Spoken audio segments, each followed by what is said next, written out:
Assalamu alaikum and welcome back to Ramadan Storytime with Sister Marsha.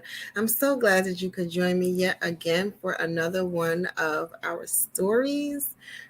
We are still in the month of Ramadan, coming up on those last couple of days. And so I hope that you are still enjoying. I hope that you are learning more from the Quran, from the stories of the Quran that we read here, and that you are enjoying time spent with your family during this month, as well as time spent in the masjid.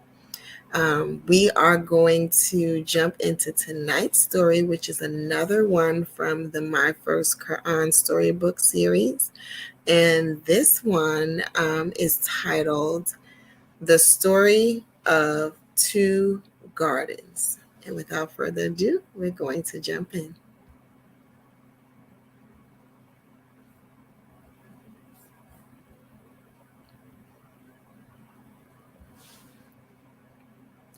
My First Quran Storybook, the best treasured stories from the Quran. And remember, these are published by Good Word Books, and the author is Sunny Yasmin Khan. The Story of Two Gardens. This is a story which Allah tells us in the Quran. Once upon a time, there were two friends. One of them was rich and the other poor. Both of them had gardens. So we have a group of friends. One's rich, one's poor. Let's see what happens with these friends. And they both have gardens. Let's not forget that. The rich friend had a huge garden. On one side of the garden, there was a vineyard. Its grapes were bigger and sweeter than any other grapes. On the other side of the garden, there was an orchard.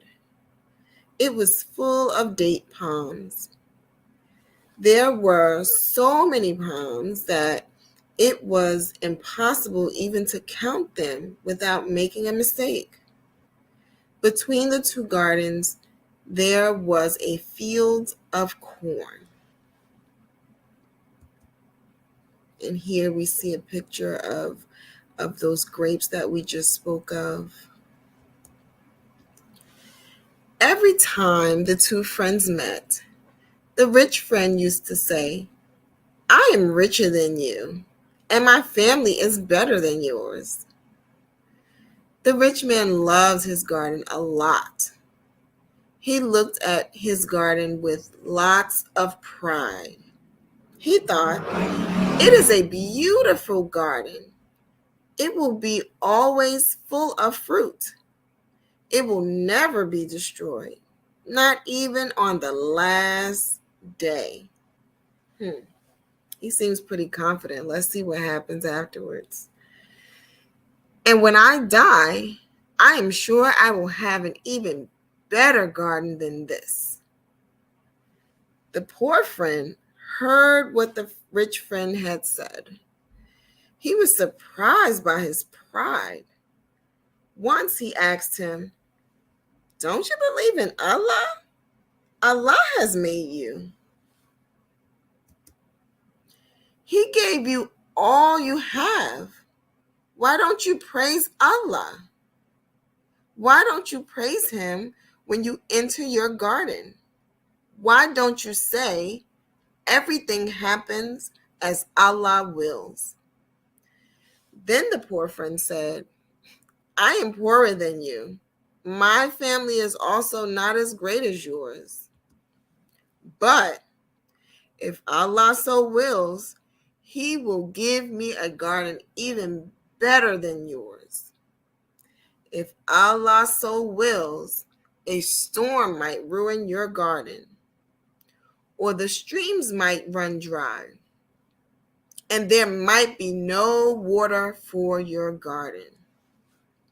I wonder how the rich man acted or responded to what the poor man was telling him. Let's turn the page and see what we find out. The very next day, a terrible thing happened. The rich man's garden was destroyed. Bunches of ripe grapes were ripped from the branches and fell to the ground. The rich man looked at his ruined garden and cried, I shouldn't have been proud. Why didn't I thank Allah? Why wasn't I grateful? He turned to Allah for help. It was too late to save his garden, but not too late to save his soul. This story is meant to teach believers never to speak proudly, but to say in all humility, whatever Allah has ordained must surely come to pass.